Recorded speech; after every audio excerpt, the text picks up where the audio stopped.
Okay, so this is sort of part 3 of the milling machine spindle replacement or spindle bearing replacement that I did, and I'm doing this because I just happened to see on one of the engineering forums that somebody was having the same problem with the spindle overheating, and they'd been watching my videos and they'd seen that I hadn't done a part 3. Now the reason I never did do a part 3 is because I lost the footage of me putting it all back together. I did take it and then my camera broke and I lost all the footage, so I just never did a part 3, I'm afraid. So I can't actually 100% remember what I did because I think it was about 4 years ago. Anyway, it's easier to just go over the machine now in a quick video like this than it is to spend all day typing it up. So this is kind of part 3. I'm going to try and remember what I did and explain the bits about my machine, and it might help us.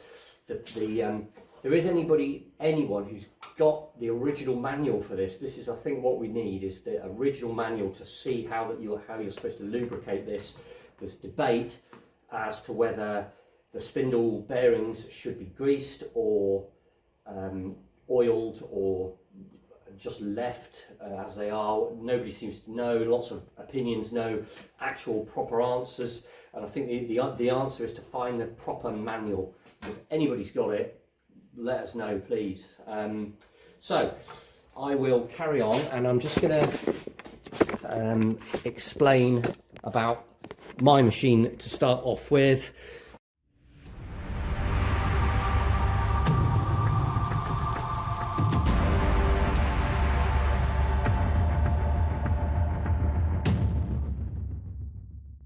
So in the previous videos, as you saw, I took the head and spindle off. Now, somebody did comment that maybe I didn't need to do that.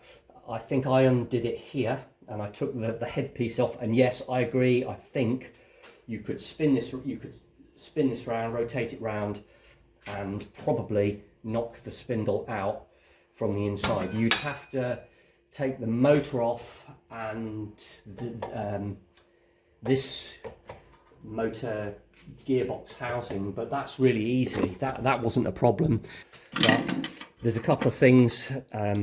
This device here is a sort of a spindle lock, and it's absolutely the worst, most hopeless idea I've ever seen. You have to knock this through. This is a bolt that I had to repair because I broke the original one.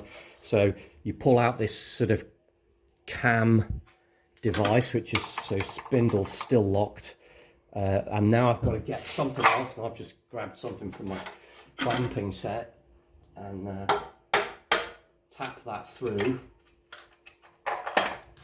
and now it still doesn't move.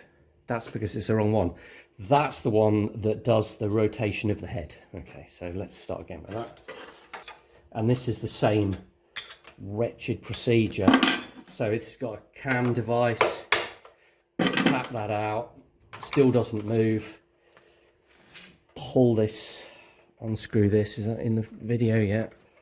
Trying to be a bit more thorough in this video. So get my item,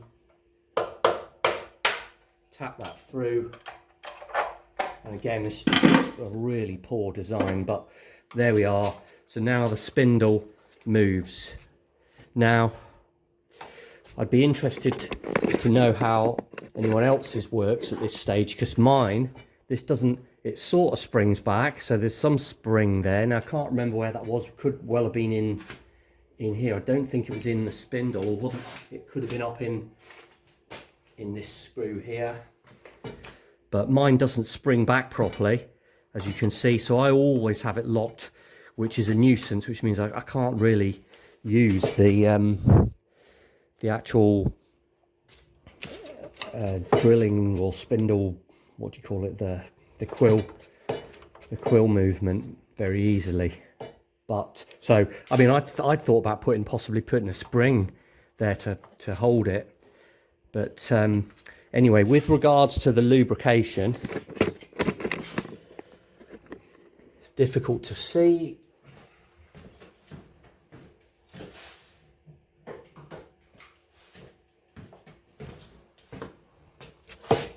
but that is the top there. So let me see if I can get the camera right in there. Hold on.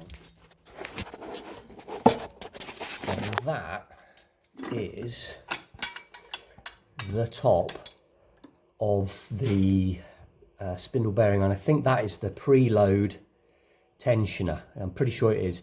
And you can see there's some grease there that I put on there. That's all I did. I replaced the bearings and I put a small amount of just ordinary grease on, and that's it. That's all I did. And I tensioned up had no instructions, so I put the bearing preload on as to what I thought was about right.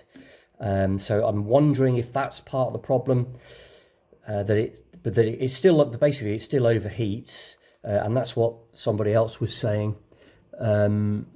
Mine doesn't overheat that much. I'm going to do a heat test in a minute, but I just wanted to go over the machine. So I've not actually put any grease in there at all since I did it. There is a grease nipple here on the side of the quill handle, and that appears to go through a little tube.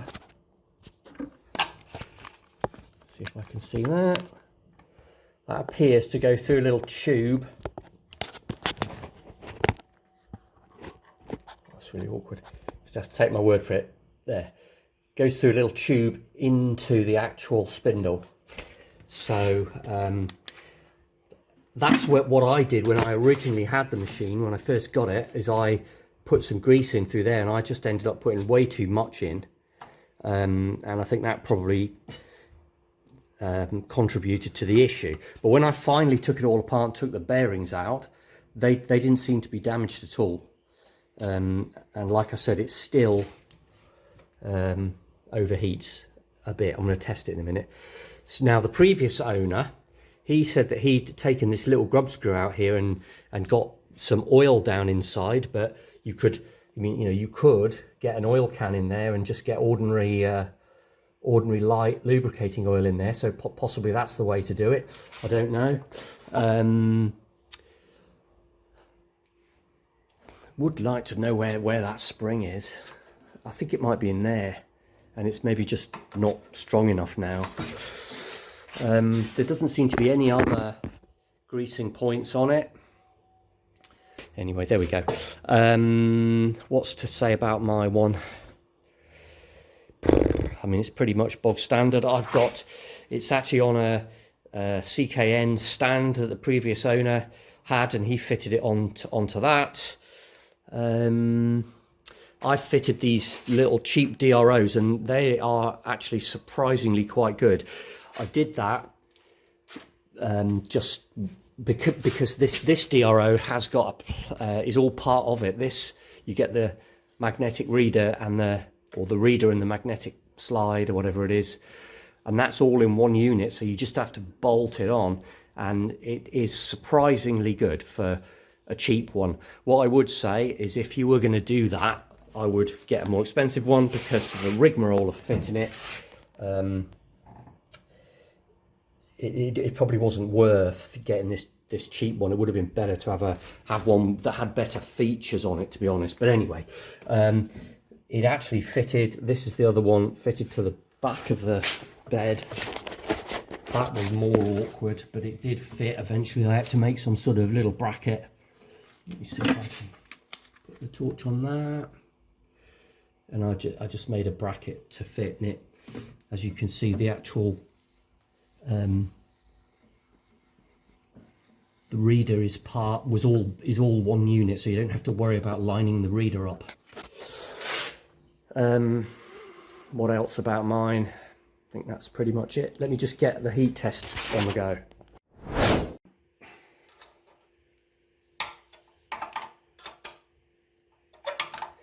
Right. Speed, I'm at the second one up, which is 640. So I'm at 640 RPM, and I'm gonna, like I said, I'm gonna do this how I do it normally, and this is where I can feel the heat on the bottom of the head. And at the moment, ambient temperature is 23, so that's the base. I haven't even switched machine on. So let's switch it on.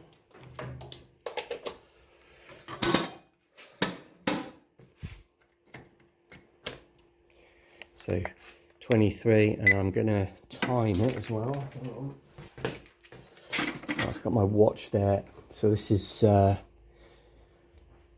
just get, it's an analog watch, so I just have to wait for it to get to the 1 minute mark, and I'll see how quickly it takes to, I don't know, heat up.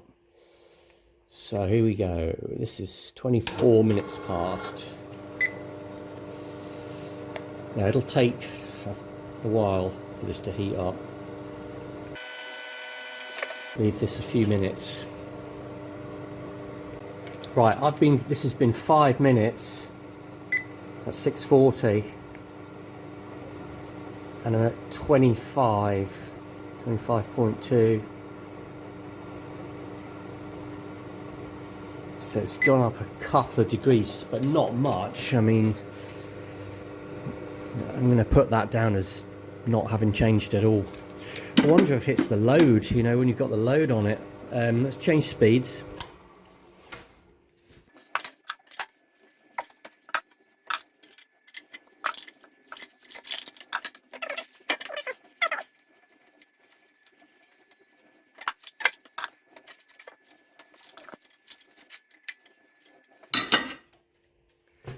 Okay.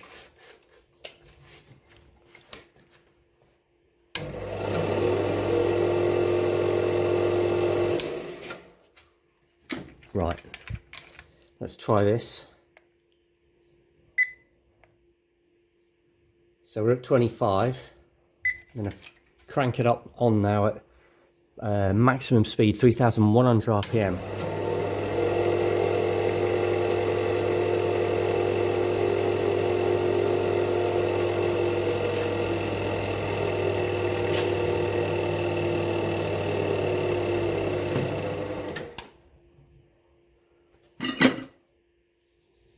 Now, what happened there? That was like grinding to a halt.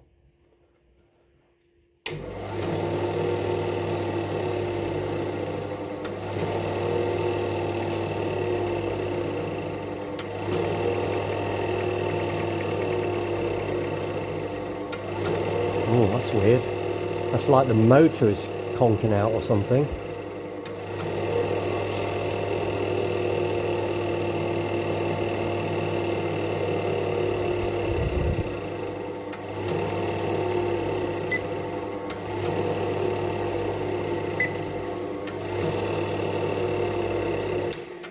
I'm going to leave that. Belt isn't too tight. Motor's getting a little bit warm, nothing spectacular. Maybe I need to grease the motor bearing. And that's gone up. 27, that's gone up, well, not much, but I never run it at that speed, 3,000 RPM. I don't know what that was doing. Maybe somebody would know what was going on there. That motor. Let's drop it back down to a speed that I do use.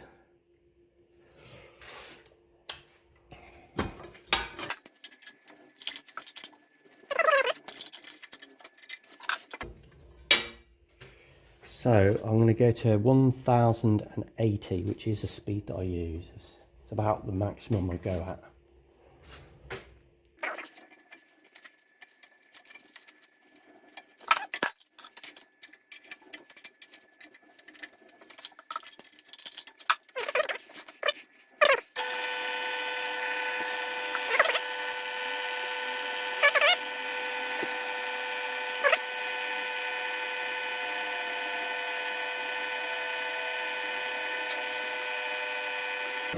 So that's been going a couple of minutes.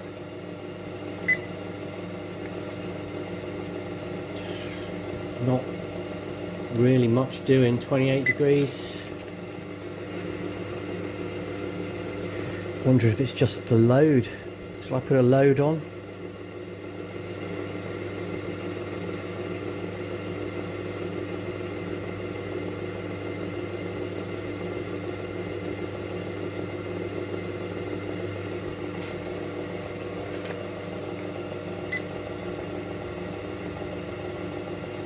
mean, it is creeping up, but it's only a tickle.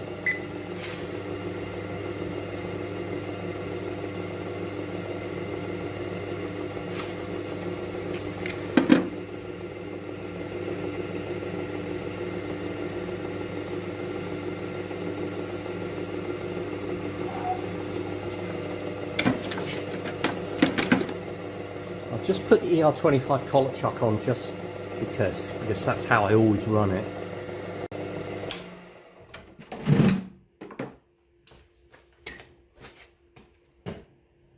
See, yeah, you see, there's heat there now. That's warm. It's the actual spindle itself.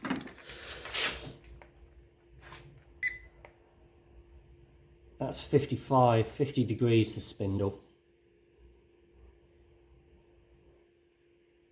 54 degrees, so it is warming up. That's what I thought. Yeah, so we are getting some temperature. So that was what? That was about 3 minutes at 1,000 degrees, 1,000 RPM. And it's at about 50 degrees. So I don't think it's anything to do with whether you got the spindle on or the collet chuck on or not. We'll put it on.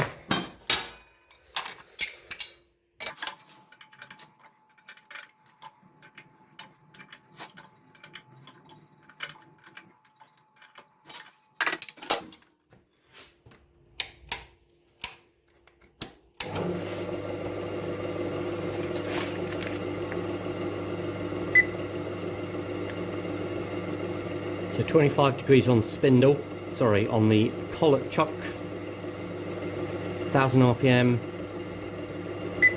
just leave it a minute or so.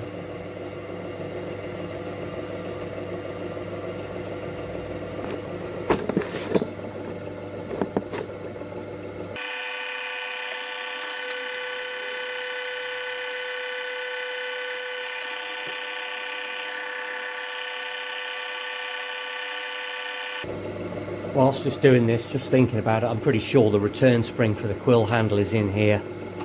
Seem to remember it now.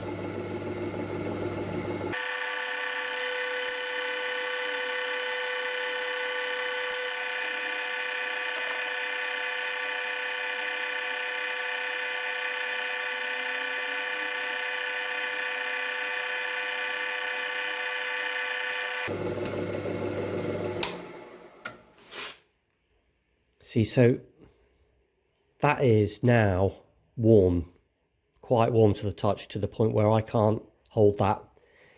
I can just. The temperature is at 34 degrees now. That was about 4 minutes at 1,000 RPM. So it's definitely heating up. I'm pretty sure it's better than it was. When I first had it, it was deadly. But you know, you generally don't mill for that long. I can sort of live with it, and it works for me. Would be nice to get it sorted.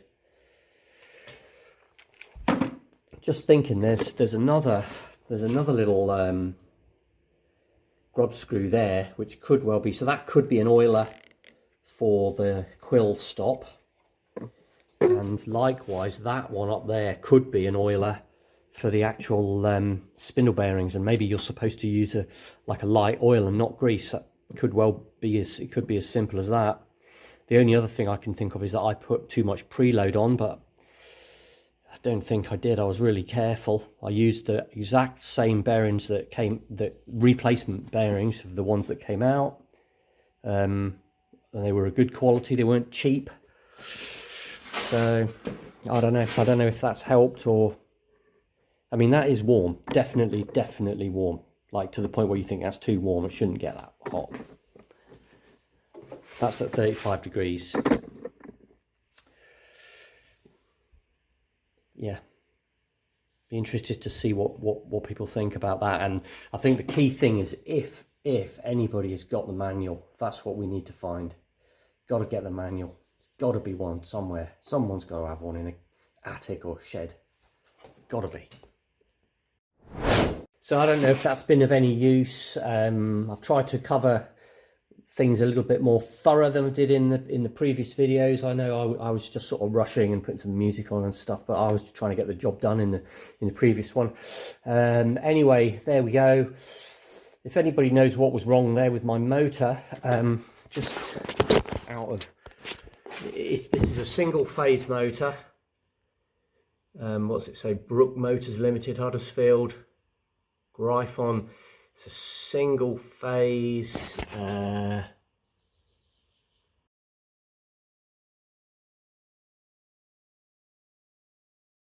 But it was definitely not happy at 3000 RPM. There is a grease nipple there. I might just put a squirt of grease in, that might help. I mean, maybe you're supposed to have the 3-phase motor for